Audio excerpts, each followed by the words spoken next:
एक बार नैमिषारण्य के निवासी ऋषियों ने संसार के कल्याणार्थ सूत जी से पूछा, हे सूत, कराल कलिकाल में लोगों के बालक किस तरह दीर्घायु होंगे, सो कहिए। सूत जी बोले, जब द्वापर का अंत और कलयुग का आरंभ था, उसी समय बहुत सी शौका स्त्रियों ने आपस में सलाह की कि क्या इस कली में माता के जीवित रहते पुत्र मर जाएंगे। अब वह आपस में कुछ निर्णय नहीं कर सकी, तब गौतम जी के पास पूछने के लिए गई। जब जब उनके पास पहुंची तो उस समय गौतम जी आनंद के साथ बैठे थे। उनके सामने जाकर उन्होंने मस्तर झुकाकर प्रणाम किया। तदंतर स्त्रियों ने पूछा, हे प्रभु, इस कलयुग में लोगों के पुत्र किस तरह जीवित रहेंगे? इसके लिए कोई व्रत या तप हो तो कृपा करके बताइए। इस तरह उनकी बात सुनकर गौतम जी बोले, आपसे मैं वही बात कहूँगा जो मैंने पहले से सुन रखी है। गौतम जी ने कहा, जब महाभारत युद्ध का अंत हो गया और द्रोणपुत्र अक्षरथामा के द्वारा अपने बेटों को मरा देखकर सब पांडव बड़े दुखी हुए, तो पुत्र के शोक से व्याकुल होकर द्रौपदी अपनी सखियों के साथ ब्राह्मण श्रेष्ठ गौम्य के पास गई और उसने गौम्य से कहा, हे विपेंद्र, कौन सा उपाय करने से बच्चे दीर्घायु हो सकते हैं? कृपा करके ठीक ठीक कहिए। धौम्य बोले, सतयुग में सत्यावचन बोलने वाला, सत्याचरण करने वाला समदर्शी जीमूतवाहन नामक एक राजा था। एक बार वह अपनी स्त्री के साथ अपनी ससुराल गया और वहीं रहने लगा। एक दिन आधी रात के समय पुत्र के शोक से व्याकुल कोई स्त्री रोने लगी, क्योंकि वह अपने बेटे के दर्शन से निराश हो चुकी थी। उसका पुत्र मर चुका था। वह रोती हुई कहती थी, हाय, मुझ बूढ़ी माता के सामने मेरा बेटा मरा जा रहा है। उसका रुदन सुनकर राजा जीमूतवाहन का तो मानो हृदय विदीर्ण हो गया। वह तत्काल उस स्त्री के पास गया और उससे पूछा, तुम्हारा बेटा कैसे मरा है? बूढ़ी ने कहा, गुरूर प्रतिदिन आकर गांव के लड़कों को खा जाता है। इस पर दयालु राजा ने कहा, माता, अब तुम रो मत, आनंद से बैठो, मैं तुम्हारे बच्चों को बचाने का यत्न करता हूँ। ऐसा कहकर राजा उस स्थान पर गया जहाँ गुरूर आकर प्रतिदिन मांस खाया करता था। उसी समय गुरूर भी उस पर टूट पड़ा और राजा के शरीर का मांस खाने लगा। जब अतिशय तेजस्वी गुरूर ने राजा का बाया अंग खा लिया तो झटपट राजा ने अपना दाहिना अंग फेर कर गुरूर के सामने कर दिया। यह देखकर गुरूर जी ने कहा, देवयो नियो में तुम कौन हो? तुम मनुष्य तो नहीं जान पड़ते। अच्छा, अपना जन्म और कुल बताओ। पीड़ा से व्याकुल मन वाले राजा ने कहा, हे पक्षीराज, इस तरह के प्रश्न करना व्यर्थ है। तुम अपनी इच्छा भर मेरा मांस खाओ।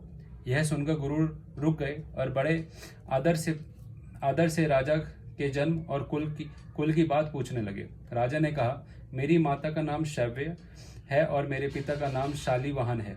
सूर्य वंश में मेरा जन्म हुआ है और जीमूतवाहन मेरा नाम है।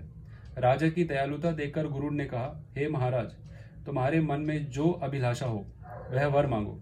राजा ने कहा, हे पक्षीराज, यदि आप मुझे वर दे रहे हैं तो वर दीजिए कि आपने अब तक जिन प्राणियों को खाया है वह सब जीवित हो जाएं। हे स्वामिन, अब से आप यहाँ बालकों को न खाएं और कोई ऐसा उपाय करें कि जहाँ जो उत्पत्र हो वे लोग बहुत दिनों तक जीवित रहे। गौम्य ने कहा कि पक्षीराज गुरु राजा को वरदान देकर स्वयं अमृत के लिए नागलोक चले। वहां से अमृत लाकर उन्होंने उन मरे मनुष्य की हड्डियों पर बरसाया। ऐसा करने से सब लोग जीवित हो गए जिनको कि पहले गुरु ने खाया था। राजा के त्याग और गुरु की कृपा से वहां वालों का बहुत कष्ट दूर हो गया। उस समय राजा के शरीर की शोभा दूनी हो गई थी। राजा की दयालुता देखकर गुरु ने फिर कहा, हे, मैं संसार के कल्याणार्थ एक और वरदान दूंगा। आज आशीवन कृष्ण सप्तमी से रहित शुभ अष्टमी तिथि है। आज ही तुमने यहाँ की प्रजा को जीवन दान दिया है। हे वत्स, अब से यह दिन ब्रह्म भाव हो गया। जो मूर्ति भेद से विविध नामों से विख्यात है, वही त्रिलोक्य से पूजित दुर्गा अमृत प्राप्त करने के अर्थ में जीवत पुत्री का कहलाई है।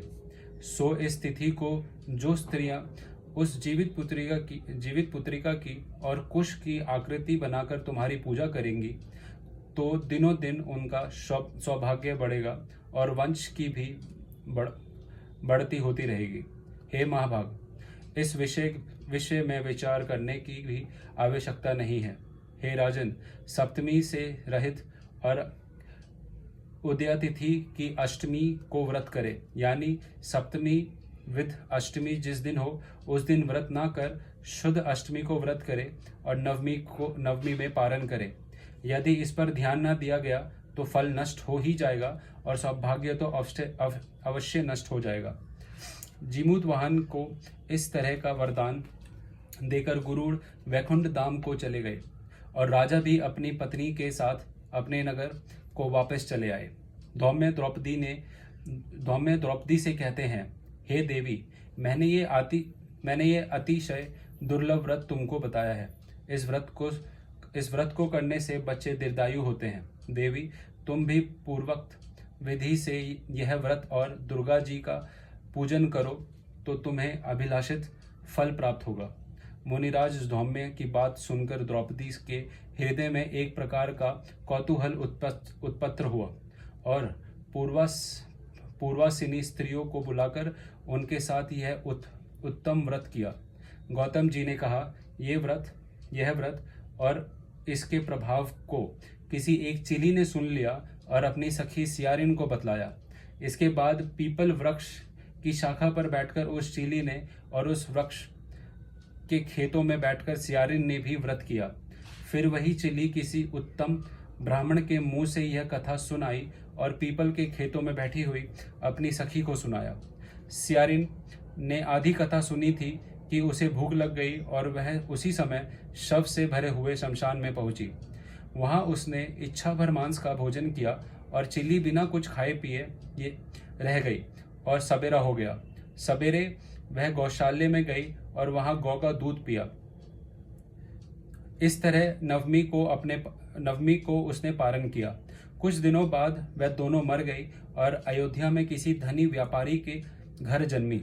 संयोग से उन दोनों का जन्म एक ही घर में हुआ, जिसमें सियारिन ज्येष्ठ हुई और चिली छोटी। वह दोनों सभी शुभ लक्षणों से युक्त थी, इसलिए बड़ी लड़की काशीराज के और छोटी उसके मंत्री के साथ गृहपत्य अग्नि के सामने विधि पूर्वक ब्याही गई। पूर्व जन्म के कर्म फल से वह मृग नयनी रानी हुई। जिस किसी भी संतान को उत्पन्न करती वह मर जाती थी और पूर्व जन्म की बातों को स्मरण करने वाली मंत्री की पत्नी ने अष्ट वसुओं के सदृश तेजस्वी 8 बेटे उत्पन्न किए और सभी जीवित रह गए। अपनी बहन के पुत्रों को जीवित देखकर ईर्ष्यावश राजपत्नी ने अपने स्वामी से कहा कि यदि तुम मुझे जीवित रखना चाहते हो तो इस मंत्री के भी पुत्रों को उसी जगह भेज दो जहां मेरे बेटे गए हैं, अर्थात इन्हें मार डालो।